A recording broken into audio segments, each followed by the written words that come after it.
오늘은 사랑이 이긴다, 이런 제목의 말씀 함께 나누도록 하겠습니다. 2011년에 출간된 오늘 설교 제목과 동일한 사랑이 이긴다라는 책이 있습니다. 미국의 랍 벨이라는 목사님이 쓴 책인데요, 이 책의 주된 내용은 천국과 지옥은 어떤 곳이고, 그리고 당신이 믿는 구원은 어떤 것입니까? 이걸 한번 생각해 보라고 어떤 도발적인 질문을 하는 책입니다. 만약에 지옥불에 고통받는 것이 싫어서 복음을 믿는다면 그런 복음은 천국에 입장하는 입장권밖에 되지 못하고, 그런 복음 이해는 너무 초라하고 볼품이 없다라고 이야기합니다. 이 책이 출판되고 난 다음에 천국과 지옥에 대한 논쟁, 구원에 대한 논쟁이 아주 많았습니다.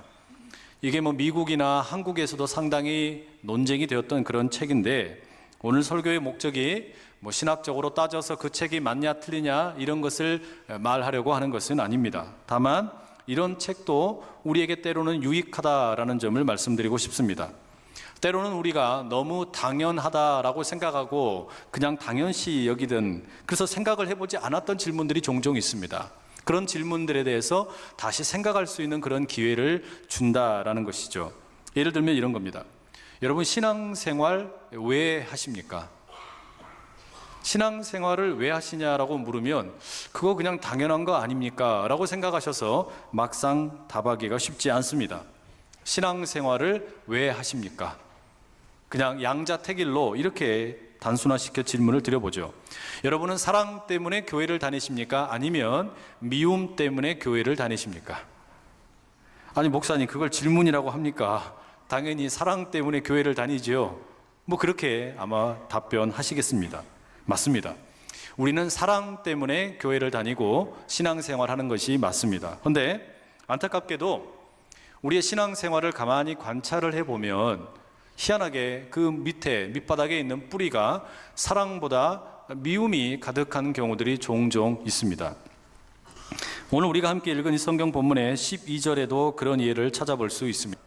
아담과 하와에게 두 아들이 있었는데 첫째 아들이 가인이고 둘째가 아벨이라는 이름이었죠. 이 둘 다 어릴 때부터 부모님을 통하여 하나님이 어떤 분이신지 교육을 받은 모태 신앙인입니다. 하나님을 예배하는 것이 전혀 낯설지가 않은 그런 가정에서 자랐습니다. 그런데 이 두 사람이 이제 장성하여서 하나님께 예배를 드리는데 이 예배에 대한 모습이 사뭇 달랐습니다. 창세기 4장의 기록에 의하면 가인은 자신이 곡식을 하나님께 예배로 드렸고, 아벨은 동생인데 양을 치는 사람이었기 때문에 하나님께 양을 제물로 드렸습니다. 그런데 하나님께서 아벨의 제사는 받으시고 가인의 제사는 받지 않으셨습니다. 여러분, 그러면 하나님께서는 스테이크를 좋아하셔서 고기는 드시고 그 다음에 나머지 곡식, 무슨 채소 이런 것은 싫어하시는 겁니까? 그런 것은 아닙니다. 히브리서 11장에 보면 믿음은 바라는 것들의 실상이고 보지 못하는 것들의 증거다라고 말을 하고 있는데, 바로 그런 믿음으로 살았던 대표적인 인물들을 언급할 때 처음으로 언급되는 인물이 아벨입니다. 달리 말하면 아벨은 믿음으로 예배를 드렸다라는 것이죠. 그러면 가인의 예배의 문제는 예물의 종류의 문제라기보다는 가인 그 자신이 갖고 있던 믿음의 문제가 있었음을 짐작해 볼 수 있습니다. 문제는 가인이 지금 어떤 문제가 생긴 것이 다른 어떤 것이 아니라 예배 때문에 지금 문제가 생기고 어려움을 만났는데 이것을 회개하지 않았다라는 사실입니다. 하나님께서는 가인을 사랑하셔서 책망하십니다. 돌이켜라, 내게로 돌아와라, 그럼 너는 다시 하나님의 자녀가 된다 말씀해 주셨지요. 그런데 악한 사탄 마귀는 가인의 마음에 미움을 조장하고 분노를 증폭시킵니다.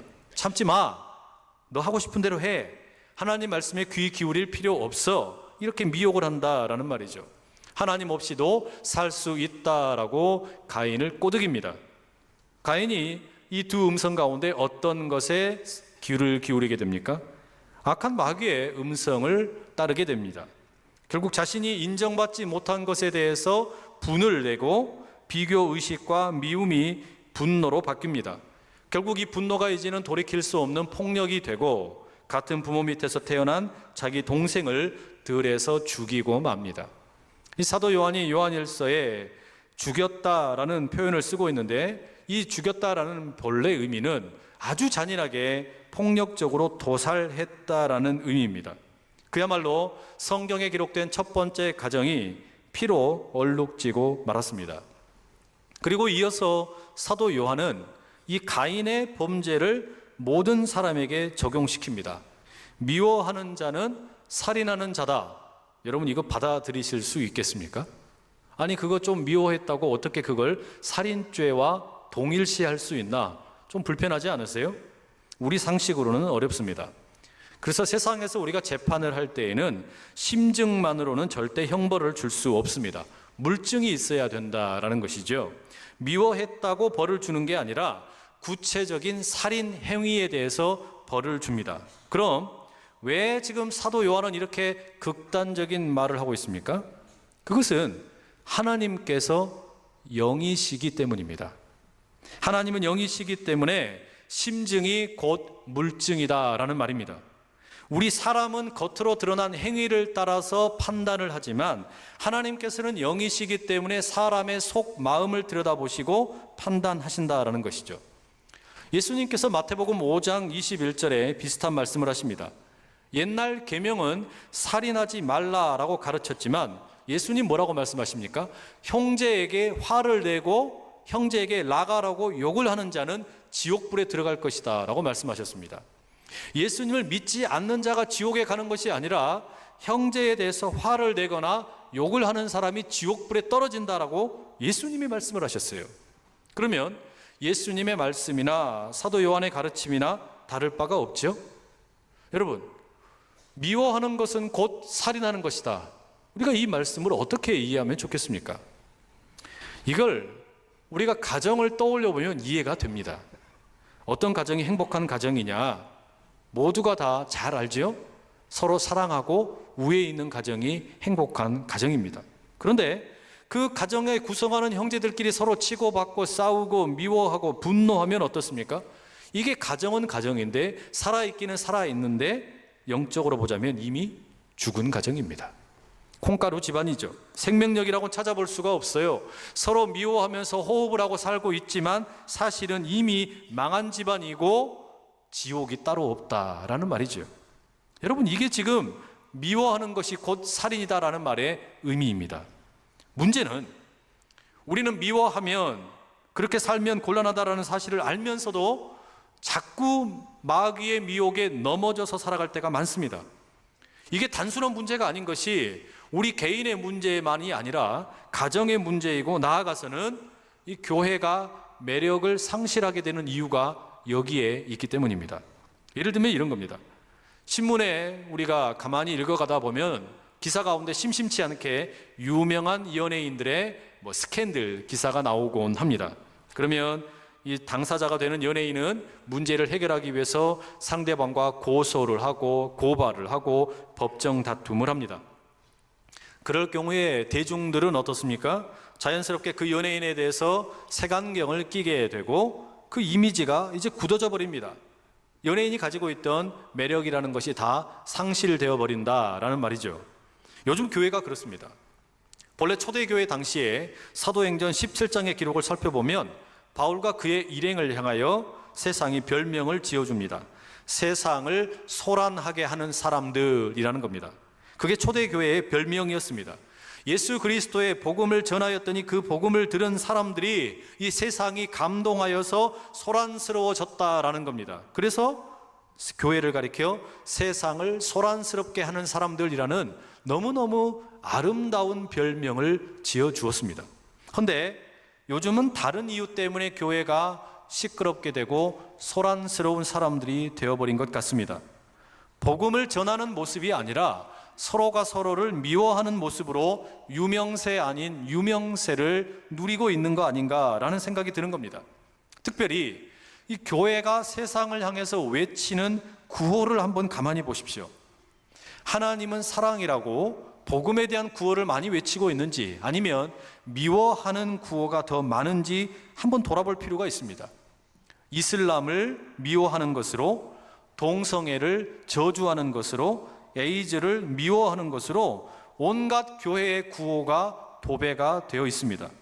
이게 맞고 틀리고의 문제를 떠나서 교회라고 했을 때 세상은 이제 인상을 갖기를 저기는 미워하는 곳, 저기는 미워하고 싸우는 곳, 이런 인상이 깊게 박혀버리게 되었다라는 겁니다.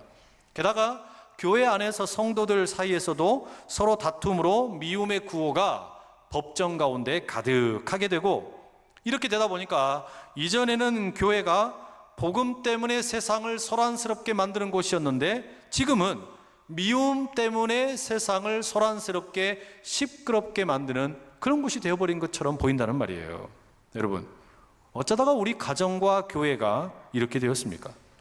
어쩌다가 가정과 교회가 미움과 다툼의 대명사가 되어버렸습니까? 이런 가정이나 교회가 여러분 매력이 있겠어요? 매력이 있을 리가 없죠. 미워하는 것으로는 절대로 사람들을 감동시킬 수 없습니다. 미워하는 것으로는 절대로 사람들을 설득시킬 수가 없다는 말이에요. 그럼 여러분, 어떻게 우리가 다시 이 가정과 교회가 잃어버린 매력을 회복할 수 있겠습니까? 어떻게 우리의 가정이나 교회가 본래 가지고 있던 그 아름다운 매력, 이걸 회복할 수 있겠냐라는 물음이에요. 방법은 하나밖에 없습니다. 사랑입니다. 사랑밖에는 없다는 것이죠.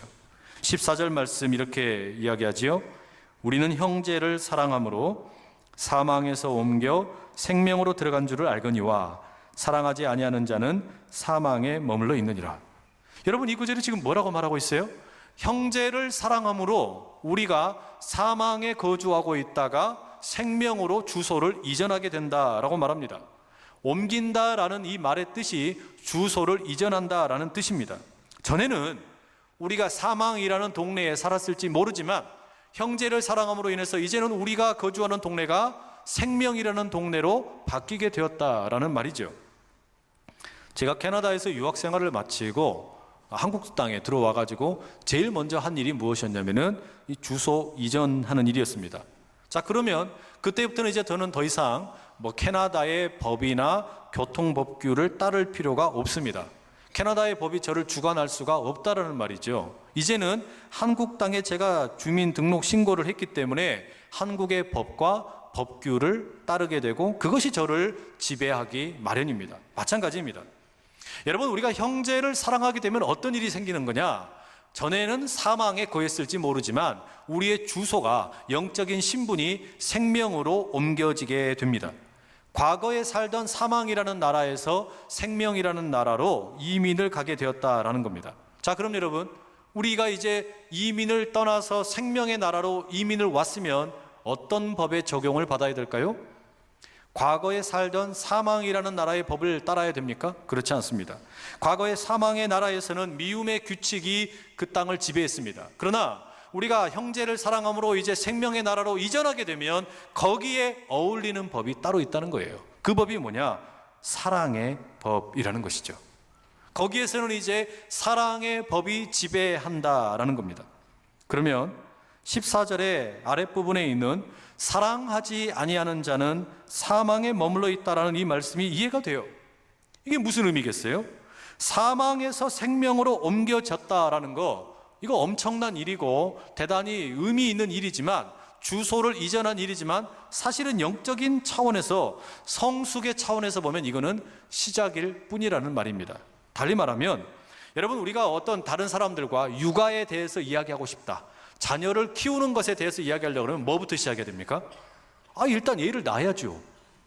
아이를 낳아야 그 다음에 육아에 대한 이야기가 시작이 되는 것처럼, 우리가 영적으로 내가 성숙해지고 싶다, 영적인 뭔가 하나님과의 더 깊은 사귐과 교제를 갖고 싶다, 이게 어디에서 출발하는 겁니까?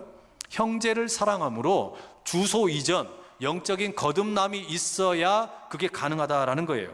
때문에 사랑하지 않는다라는 것은 영적으로 보면 아직 태어나지도 않은 겁니다. 형제를 사랑하지 않는 자는 아직 사망 안에 머물러 있다라는 것은 그가 아직 영적으로 거듭나지 못했다라는 말이죠. 자, 그러면 형제를 사랑함으로 이제 주소를 이전한 사람들, 사망에서 살다가 생명으로 주소를 이전한 사람들, 그들을 향하여 사도 요한이 뭐라고 말합니까? 16절에 이렇게 말을 해요. 그가 우리를 위하여 목숨을 버리셨으니 우리가 이로써 사랑을 알고 우리도 형제를 위하여 목숨을 버리는 것이 마땅하니라.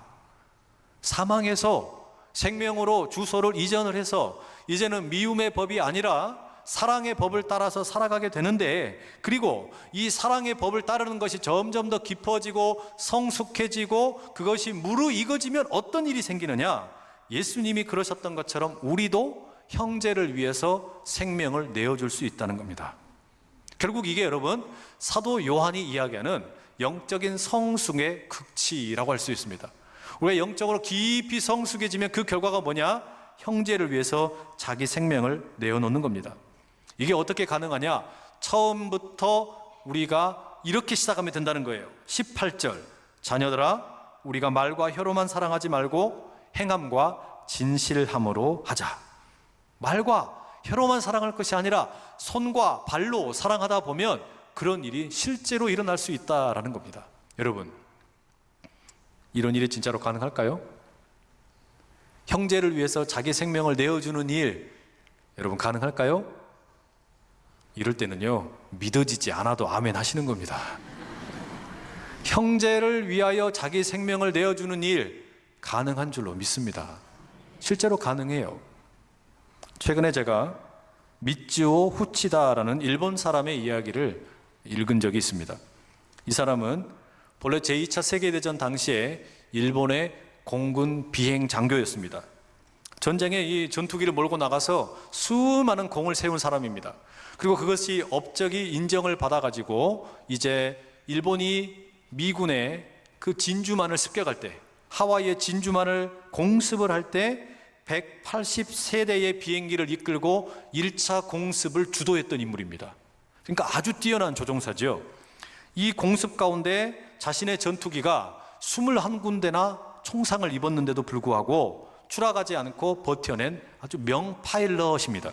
그런데 전쟁이 끝난 후에 이제 일본이 패망했지 않습니까? 이제 미군의 주도하에 전쟁 전범 재판이 이루어지게 됩니다. 거기에 이제 붙들려 가게 됩니다. 그러니 이 사람의 마음속에는 미군에 대한 어떤 증오심, 미움 이런 게 가득했습니다. 그런데 우연히 과거 자신의 전투기를 정비하던 카즈오 카네가사키라는 사람을 만나게 됩니다. 그리고 이 카즈오 카네가사키가 자신이 포로 수용소에서 만났던 페기 코벨이라는 미국 여성의 이야기를 들려주게 됩니다.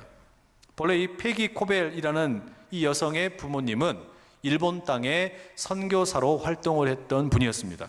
근데 불행하게도 1943년 12월에 일본군에 의해서 붙잡히게 되고 목이 잘려 죽었습니다. 그런데 이분들이 그 사형 집행이 있기 30분 전에 군인들에게 마지막 부탁을 합니다. 우리가 마지막 부탁이 하나 있습니다. 30분만 시간을 주십시오. 그리고 그 30분 동안 뭐 하냐? 그 군인들을 위해서 이 페기 코벨의 부모님이 기도했다라는 겁니다.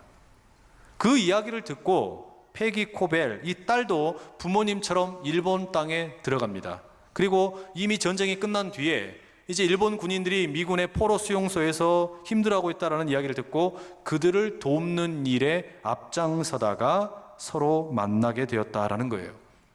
이 미쯔오 후치다라는 이 조종사가 도저히 이해할 수가 없었어요.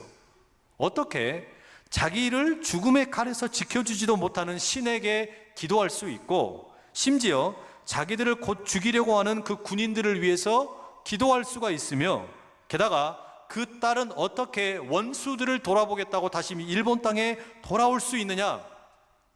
이해할 수가 없다라는 거예요. 도저히 이해할 수가 없다라는 거예요. 그런데 자기 상식으로는 도저히 이해되지 않는 그 일, 내가 생각하기에는 명예가 더럽혀졌다면 그 명예를 회복하는 것은 복수하는 것밖에 없다라고 똘똘 뭉쳐있던 이 미쯔오 후치다가 후에 어떻게 된 줄 아십니까? 1949년에 우연히 길을 가다가 이 기독교 신앙에 대한 호기심 때문에 성경책을 구입해서 읽게 됩니다. 그리고 성경을 읽어가다가 누가복음 23장에 십자가에 달리신 예수님께서 그 군인들을 향해 아버지 저들을 사하여 주시옵소서, 자기들이 하는 것을 알지 못함이니이다, 그 기도하시는 예수님의 내용을 읽게 된 거예요. 그리고 비로소 왜 그 페기라는 여인이, 그리고 그 여인의 부모님이 적들을 용서할 수 있었는지 깨닫게 된 겁니다.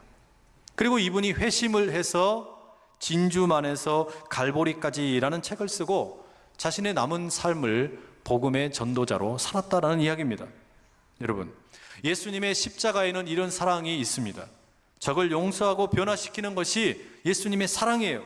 여러분, 그런데 이런 이야기, 자기 생명을 내어주면서까지 적들을 위해서 기도하는 이런 사랑 이야기, 자기 생명을 내어주는 이런 사랑, 멀리 일본에만 있는 이야기가 아니라 우리에게도 있는 이야기입니다.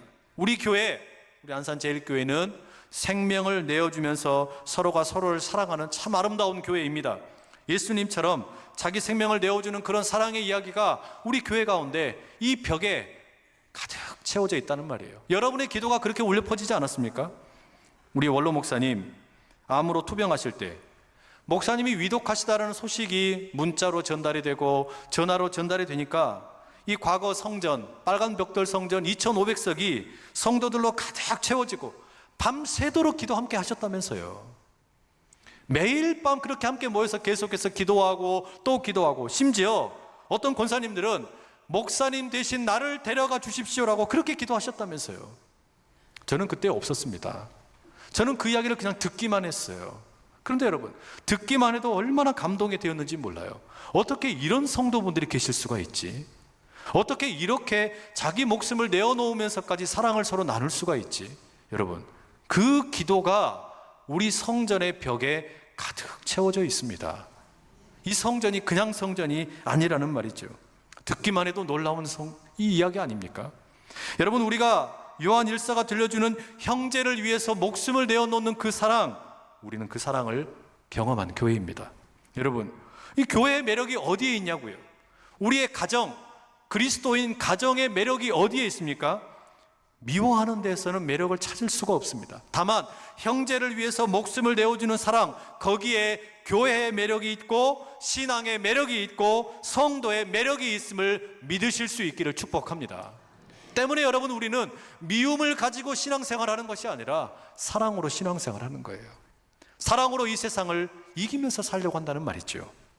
여러분, 형제를 위해서 목숨을 내어준다라는 거, 생명을 내어준다라는 거 엄청나게 거창한 일이죠. 어마어마하게 큰 일이죠. 그러나 작은 것부터 시작하는 겁니다. 작은 것부터 시작하는 거예요. 미국의 캘리포니아에 가면은 클레어몬트라는 대학교가 있습니다. 거기에 신경경제학센터의 책임자인 폴 잭이라는 분이 있는데, 이 사람이 아주 독특한 연구를 했었습니다.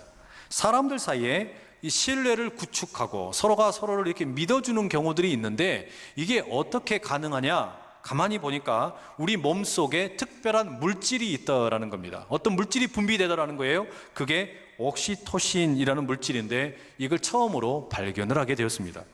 연구에 의하면 이 옥시토신의 별명이 사랑 호르몬이라고 합니다. 그리고 이 옥시토신이라는 호르몬은 평상시에는 분비가 되지 않습니다.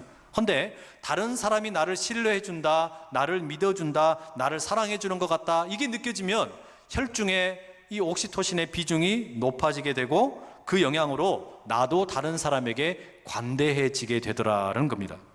이 옥시토신이 그래서 사람들 사이에 공감의 능력을 키워줘서 누가 기뻐하면 함께 기뻐해주고, 누가 슬퍼하면 함께 슬퍼할 줄 아는 이런 공감의 능력을 확대시켜 주더라는 겁니다. 멋있죠? 그러면 이런 호르몬이 어떻게 잘 분비되느냐, 언제 많이 나오냐? 가만히 보니까 마사지, 댄스, 함께하는 식사, 합창, 애완동물, 용서와 긍휼을 구하는 기도, 이런 것을 하면은 옥시토신이 많이 나온다는 거예요. 우리 찬양대는 옥시토신이 많이 나올 거예요. 그렇게 찬양을 많이 하시니까. 그런데 이분들이 밝혀낸 그 재미있는 결과가 뭐냐면, 이 옥시토신이라는 이 호르몬이 가장 쉽게 분비되도록 돕는 방법이 있답니다. 그게 뭐냐면, 하루에 8번씩 포옹을 하면은 옥시토신 분비가 잘 된다는 겁니다. 제가 이거 내용을 읽고 무릎을 탁 쳤습니다. 옳거니 이거다. 사망에서 생명으로 주소를 이전을 했고, 예수님처럼 형제를 위해서 생명을 내어주는 일, 이런 일이 어떻게 시작이 될 수 있냐?